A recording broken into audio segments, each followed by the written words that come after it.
Yo, I got no coffee, and there's a cat on my lap, so I can't get it. Anyway, everybody, welcome back. Today we're going to be talking about the Beatitudes a little bit, and I want to try to make the case that one of the reasons I believe that Christ is the biggest hero that ever existed as far as the hero myth goes, per Joseph Campbell, is because of the things he said about himself and the things he said about reality. So I'm going to read through all the Beatitudes, and I'm going to try to make the case that due to the things that Christ said, they all have like an eternal element in them. There's a strong difference between principle and slogan. So principle is something you can like undergird your life with and work eternally with. Like do unto others as you do unto yourself. That's the golden rule. Per Nietzsche, there's nothing higher than that. At least that we've discovered so far. So just in case you are ignorant of it, and in the best possible sense, I'm going to go over the hero story a little bit. So the hero story is something like you start in the unknown, you get called to adventure, and then you cross the line to the unknown. And you go to the unknown, and there's promise of bounty, and there's promise of destruction, both at the same time. But there's treasure down there. There's also a dragon. So you go into there, and you might get burnt, scathed, whatever it is. But when you come back, you will be a different person, a changed person, and you'll have a gift for the rest of the people in the normal world. That's like chaos kind of molding you, but in the right sense. So when you're down there, you can see how beautiful the light is, because it's the darkest down there. It's the most chaotic. And then when you're up here, things are so ordered, you get restless. So it's almost like a constant loop of adventure. In Tool's song Lateralis, they talk about this a lot. It's not a circle, it's a spiral, especially as you start young, and then as things get older and you get more complex, you hit different stages in your life, and then adventure becomes more rewarding and more tedious at the same time. You have to risk more to get that same sense of adventure and to get like the next level, and you could look at people's career progressions like this too. As you go up the chain, your responsibilities increase, and if you make a little mistake, the higher you go in a precision environment, well, the greater your fall. Maybe you have to start all over again, that kind of thing. Anyway, I'm going to read the Beatitudes for you here, and I'm going to try to pitch the principle.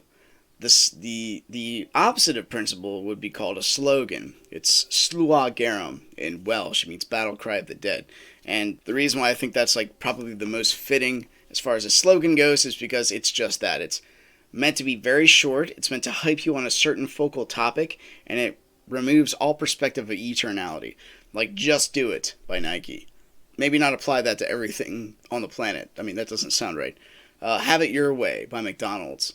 Well, should we really have it our way? If there's only one available source of apples, and you want a specific apple, well, I guess I'm just not eating then. Well, you eventually starve to death if that's your philosophy. Like, we gotta be careful how far affluence can affect this kind of stuff. So, that's the concept, the balance between the contrast between the principle and the slogan. You got to be careful with the slogans. They will get you in trouble. So we're going to start with the Beatitudes. They are found in both Matthew 5, 3 through 12, and in Luke 6, 20 through 23.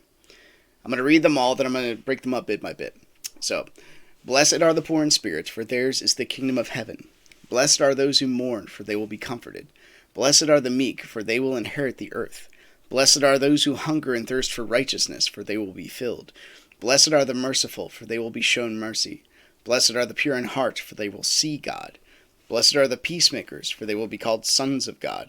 Blessed are those who are persecuted because of righteousness, for theirs is the kingdom of heaven. Blessed are you when people insult you, persecute you, and falsely say all kinds of evil against you because of me. Rejoice and be glad, because great is your reward in heaven, for in the same way they persecute the prophets who were before you. So we'll start at the first one. Blessed are the poor in spirit, for theirs is the kingdom of heaven. This describes, that's with that circle I put before you, when you are down at your lowest. You're there, but you need to keep going.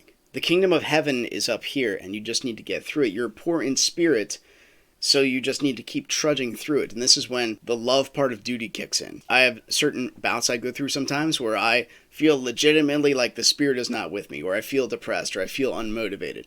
Does that mean I just lay in bed? Probably not a good idea. If you have a wife that needs your support, if you have children that need to be fed, clothed, and encouraged, so you act the part anyway, even if you don't feel like it, because you're aiming toward heaven. So you're poor in spirit, you keep acting the part, you keep doing your role, and you'll eventually keep going, you'll get back to normal. Blessed are those who mourn, for they will be comforted. Again, this is you at your lowest part. Mourning is a sense of loss, right? Because pain comes before mourning. Pain is either separation or threat of separation. You can even have that with your fellow man. Well, then you lose them, or you lose your arm. Well, you're no longer the person you used to be, for sure. Especially when somebody dies that you're close to, you basically lose a part of yourself that was etched onto their story. So what do? Well, do you shut down life? This also goes in tandem with if something causes you to sin, like your right hand, cut it off and cast it from you. If they are so attached to you that your life is over, you literally will stop living because you died with them. If most of your life, your identity was on to another person instead of something transcendent, something that's eternal, something that's going to die. If you have most of your identity etched on that, you might just die with them. So when you're mourning, there is a time for mourning because life scars you. That's just the reality of it. You keep living and you let the healing process of life encourage you to keep going, and you will be comforted. Blessed are the meek, for they will inherit the earth. This one took me a minute to figure out, but there's a difference between meekness and humility. So humility is being, whatever you are, you just lower yourself. It could be authentic humility too, like a child being taught by an adult. They should be humble because they're being instructed. Meekness has this assumption that you have power, but you're choosing not to use it. It's like a warrior with a sword sheathed, right? Better to be a warrior in a garden than a gardener in a war, something like that. So you can understand this scenario maybe. You and somebody else are in a quarrel, maybe you and your significant other. You can say something that will devastate them, like absolutely devastate them. And they can do the same to you. You choose not to, though. And then you can repair the relationship better. But if you say things, your word can be so strong against somebody else that you know is very sensitive to them, well, in a sense, you have power. You choose not to use it. And therefore, you can recover a relationship. And that's just like the obviously relational part of it. There's physical connotations you can have there as well. But that's an example of meekness inheriting the earth. You get to keep your relationship. You get to keep your bond because you chose not to use your power. Blessed are those who hunger and thirst for righteousness, for they will be filled. This is kind of like the authenticity of the pursuit of knowledge. So a friend of mine was talking about this today, just briefly, the value of peer-reviewed education, because both he and I would like to take apologetics courses and get all these degrees.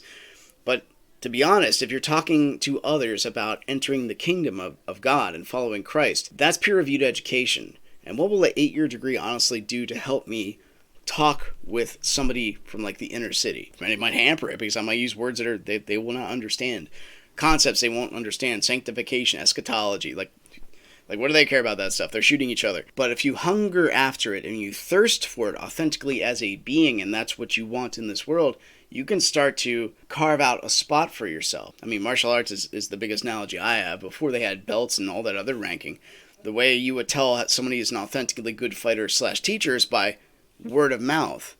A person's reputation would be built, earned, and respected. Now, experience has a shelf life, but it would be authentic. It wouldn't just because I put on a red belt, therefore I am a 10th degree, because I have proclaimed it. No, it'd be hard-earned and fought, and the reputation surrounds them then. And so if you are a person who seeks after righteousness and you're building that environment, it will be around you. And if it's not, then do you really hunger and thirst after it? Blessed are the merciful, for they will be shown mercy.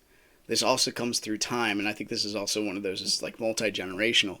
You show mercy to others, even though they deserve the hammer and the gavel, they remember that. And it might take a couple hundred times for people to remember that, or they might not. There are sociopaths on the planet, and they don't care if you show them mercy. That's just one way they can take advantage of you. But a lot of the people who have the image of God etched on them and want to seek for this kind of thing also crave mercy because they know they've messed up as well. And the more you show mercy, the more you show forgiveness, the more it will be shown to you.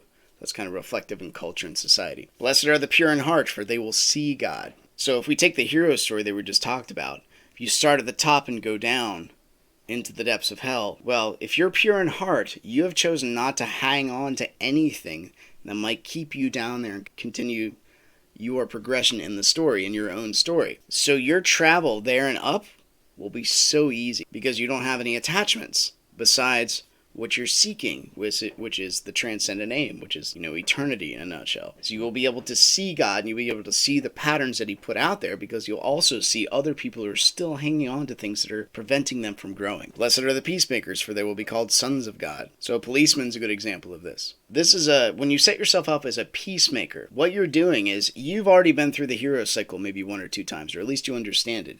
You are actually jumping down into hell and trying to pull people out of that by encouraging them, by literally being a blockade. You ever heard of spousal confrontation and a police called on the scene? If a policeman would jump in the middle, oftentimes they will just gang up on him, because now they have a common enemy. That's the risk you take when you're a peacemaker. If you try to step in and try to negotiate both sides with language, with etiquette, because in the beginning was the Word, and the Word was with God, and the Word was God. God uses a metaphor for himself as a bit of language. Language is necessary for relationship and communication. Peacemakers need to use that. But when you step in there, you might get scarred. You might actually even get killed. And that's a risk you take. But you're going to be called a son of God, because that's what Christ did. He stepped in and he got killed for us to be that mediator, to join us with eternity. Blessed are those who are persecuted because of righteousness. So these are the people that get scars as they try to come out of hell in that hero story paradigm. Because there are things sometimes you don't even have to hold on to something. The tendrils of hell will just reach up and try to grab you and try to pull you back down. But you need to keep going anyway. Run the good race. Blessed are you when people insult you, persecute you, and falsely say all kinds of evil against you because of me. Rejoice and be glad, because great is your reward in heaven. From the same way they persecuted the prophets who were before you. So we have a template of those that came before, who were on God's side, who saw the future and would try to warn the country, warn the people of things that were terrible and that were coming. And that were true. And so what did they do? Well, if you ever saw the movie Encanto, they run the prophet out of town. How dare you say that?